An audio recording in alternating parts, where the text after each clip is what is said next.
Disclaimer: This video contains sensitive content. Viewers' discretion is advised. स्वागत है आपका आज की चाय पे। जिया खान मर्डर केस की आज मैं बात करूंगी। सबसे पहले तो मैं आपको बता दूं कि अप्रैल 28 यानी आज के दिन खबरों के मुताबिक सूरज पंचोली, जो कि जिया खान केस में प्राइमरी अक्यूज थे, अलेजिडली उनकी वजह से जिया खान ने सुसाइड की थी, आज उन्हें एक्विट कर दिया गया, यानी उस केस से सीबीआई कोर्ट के थ्रू बरी कर दिया गया। हम सबको पता है जिया खान कौन थी। She was a young actress, a budding actress, and वो सूरज पंचोली की, जो आदित्य पंचोली के बेटे हैं, तो सूरज की वो गर्लफ्रेंड भी थी।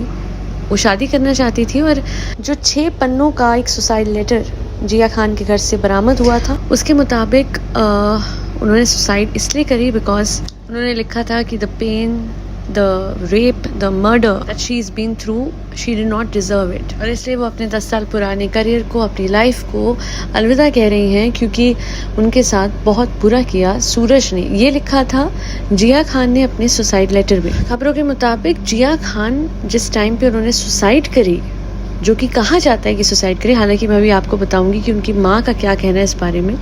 सो खबरों के मुताबिक Jiah was expecting at that point of time, and after losing her babies to abortion multiple times, Jiah सारी होप्स जो हैं वो खो चुकी थी। And as per various media reports, जो कि क्लेम्स और स्पेकुलेशंस हैं आज भी, जो कि आप स्क्रीन पे देख सकते हैं, शब्दों में बयान भी नहीं किया जा सकता, इतना ग्रूसम एक्ट सूरज ने किया था जिया खान के साथ। ऑफकोर्स ये सब क्लेम्स और स्पेकुलेशंस है और कोई भी किसी भी तरीके का सबूत जो है इस हवाले से नहीं है eight that point of time जब उन्होंने सुसाइड कमिट किया। अब बात करते हैं जिया खान की मदर की, जिनका नाम है राबिया खान। राबिया जी के मुताबिक जिया खान ने सुसाइड कमिट नहीं किया था। इनफैक्ट जब आज एक्विटल हुआ सूरज पंचोली का, तब भी उन्होंने एक ही चीज़ कही मीडिया को कि फिर मेरी बेटी मरी तो मरी क्यों? अगर सुसाइड में इन्वॉल्वमेंट नहीं थी, अगर सुसाइड, अबेंडमेंट टू सुसाइड नहीं हुआ था और इस केस में बरी किया गया कि नहीं, Suraj was not the primary reason for Jiah Khan's death owing to abetment to suicide, तो फिर क्या कारण था? उन्होंने यही कहा कि आज भी वो एक स्टांस मेंटेन करती हैं कि जिया खान का सुसाइड नहीं हुआ है। एज पर राबिया खान, जो उनकी मदर है, जिया खान का मर्डर हुआ है अलेजिडली। उनके हिसाब से उनके जो इनफैक्ट फोटो भी है, जिया खान के जो चिन पे मार्क्स थे, उनका चिन बैडली इंजर्ड था, चिन पे अलग से चोट का निशान भी था, और कहीं ना कहीं उनके हिसाब से इशारा कर रहा था इस बात पे कि जिया खान ने सुसाइड नहीं करी है। राबिया जी ने एट टाइम्स जिया खान के हवाले से जब भी कोई क्लेम करा तो उन्होंने अक्सर उस सीसीटीवी फुटेज का भी रेफरेंस दिया, जिसमें क्लियरली आदित्य पंचोली, जो सूरज पंचोली के फादर हैं, वो बिल्डिंग में जाते हुए दिख रहे हैं उसी रात को जब जिया खान का मर्डर हुआ या सुसाइड हुआ। बट हाँ, उस रात को, जिस रात में जिया खान की डेथ हुई, उस रात को जब अंदर जा रहे थे बिल्डिंग के आदित्य पंचोली, तो आप देख सकते हैं कि सीसीटीवी फुटेज में एक चीज़ नोटिस हुई है कि जब वो एंटर होने लगे तो उन्होंने एक बार कुछ सोचा, फिर कैमरे की तरफ देखा और वो पीछे हो गए। तो ये चीज़ जो थी वो बहुत लोगों के दिमाग में डाउट क्रिएट कर रही थी, पर इससे ये फिर भी इस्टेब्लिश नहीं होता है कि उन्होंने ही मर्डर किया। हाँ, कुछ सस्पिशियस एक्शंस और कुछ सस्पिशियस उनकी बॉडी लैंग्वेज थी, जो कि कहीं ना कहीं दर्शा रही थी कि okay, he is trying to hide from the CCTV cameras of that building जिसमें जिया रहती थी।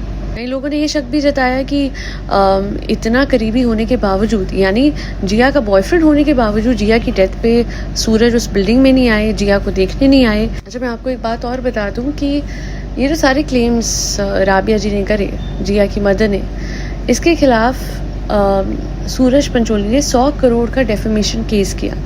और इसी केस के साथ साथ सीबीआई ने एक इन्वेस्टिगेशन शुरू करी, formal investigation into the case, so as to find the real culprit in the Jiah Khan case. 2016 में ये जो केस था, इसमें कोई भी फाउल प्ले नहीं है, ऐसा डिसीजन आके it was again decided, and then फिर वापस से एक प्ली डली उसमें वापस से इन्वेस्टिगेशन की जाए बाय जियाज मदर राबिया जी, और उसके बाद वो उस टाइम पे रिजेक्ट हो गई। बट बाद में बॉम्बे हाई कोर्ट ने आदेश दिया सीबीआई को वापस से एक फ्रेश इन्वेस्टिगेशन की शुरुआत करने का। अब इन सब के बीच में एक चीज़ हमें नहीं भूलनी चाहिए कि जिया खान की मदर के मुताबिक इन्वेस्टिगेशन टीम जब मौका वारदात पर आई जिया के घर पे इन्वेस्टिगेट करने, तो उनके हिसाब से जो इन्वेस्टिगेटिंग ऑफिसर थे उन्होंने हाथों हाथ एक स्टेटमेंट दी थी विच वॉज कि पक्का कुछ गड़बड़ है, that means 100% there is a foul play. अब राबिया जी के मुताबिक जिया के घर में जो जो सबूत थे वो जो इन्वेस्टिगेटिंग ऑफिसर या जो इन्वेस्टिगेटिंग टीम थी उन्होंने उठाए ज़रूर थे, पर बाद में उन्हें फैब्रिकेट कर दिया गया और काफ़ी सारे सबूतों को डिस्ट्रॉय कर दिया गया।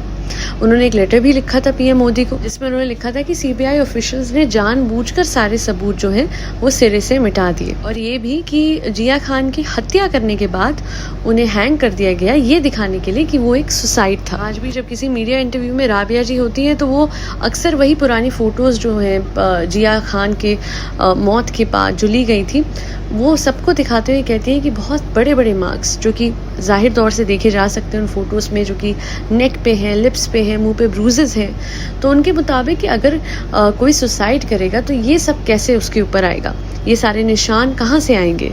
तो कहीं ना कहीं किसी ने तो ब्रूटली बीट किया था जिया खान को, और ये भी उन्हें लगता है कि इसी वजह से इवेंचुअली जिया खान की हत्या हो गई, और बाद में अपने आप को बचाने के लिए हत्यारे ने जिया खान को सीलिंग से लटका दिया, ये दिखाने के लिए that it was a suicide. क्योंकि सुसाइड अगर होता तो उनके मुताबिक फिर ड्रॉअर का हैंडल कैसे टूटा होता, सारी विंडोज़ कैसे खुली होती, और ज़मीन पे खून के निशान कहाँ से आते। खैर, सूरज पंचोली के एक्विटल के बाद एक सवाल तो वापस उठा है कि अगर सूरज की वजह से जिया खान ने सुसाइड नहीं किया तो फिर क्यों किया।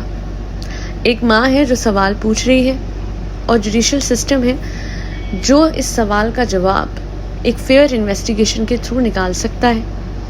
हाई कोर्ट में अब वो अपील करेंगे और आगे जाएंगे, और बहुत साल हो गए हैं, आपको शायद याद ना हो, 2013 से अब तक, यानी समझ लीजिए 10 साल हो गए, और आज तक एक माँ की लड़ाई ख़त्म नहीं हुई। आज काफ़ी एज भी हो चुकी है राबिया जी की, पर वो हारती नहीं है और अपनी लड़ाई छोड़ती नहीं है, इसके बावजूद कि उन्हें पता है कि सामने वाली जो पार्टी है वो कितनी बड़ी है और उनके पीछे कितने इन्फ्लुएंशियल लोग भी हैं। खैर, अब सच क्या है और क्या नहीं ये तो जिया जानती है, और वो लोग जानते हैं जिनकी वजह से जिया की मृत्यु हुई, चाहे वो सुसाइड था या मर्डर था इस चीज़ में। क्योंकि अभी भी अगर आप देखेंगे जो एक्विटल हुआ है वो पॉजिटिव एविडेंस की वजह से हुआ है, यानी कोई एविडेंस ही नहीं था।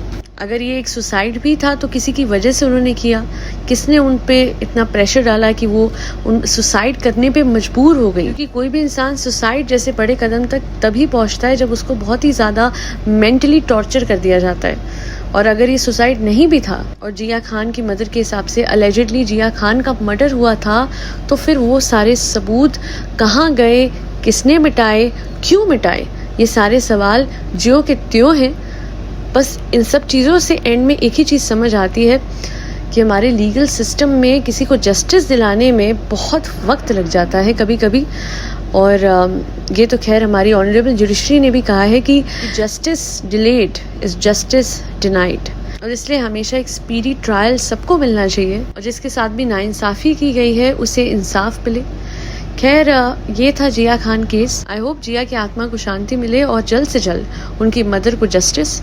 आज के लिए इतना ही। अगर किसी भी और केस को आप चाहें कि मैं आप लोगों के सामने रखूं, डिस्कस करूं, तो मुझे बताइएगा ज़रूर। बहुत शुक्रिया आज की चाय सुनने के लिए। मेरी इस पॉडकास्ट को लाइक, शेयर और सब्सक्राइब करना ना भूलें।